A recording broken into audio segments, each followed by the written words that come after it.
این نورسان غالبان دوری مکتبی آزمون جمهوریوی تاجیکان آینه تاریخ ملت از ناحیه واسه میباشند.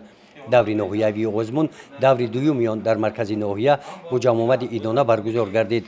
رئیس کمیسیای آزمون مدیر شعبه معارف مقامات اجرایی حاکمیت دولتی ناحیه قید نمودند که مقصد برگزاری این آزمون در آن است که ما باید از تاریخ گذشته خود با خبر باشیم.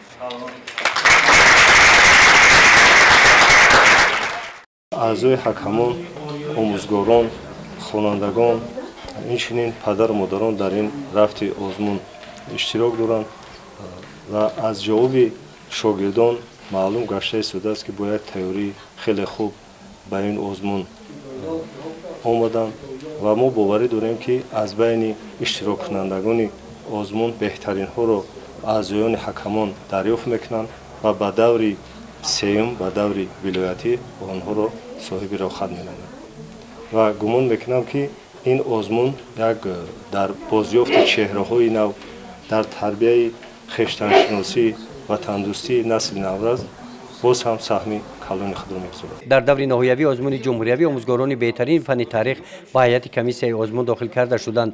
رفت آزمون طبق نظامنامه پیشنهاد گردیده دایر گردید.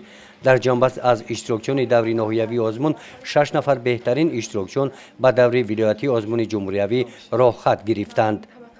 گزارش خوجا نظریف خدای نظر ظهروف از ناحیه واسه برای برنامه اطلاعاتی نوید.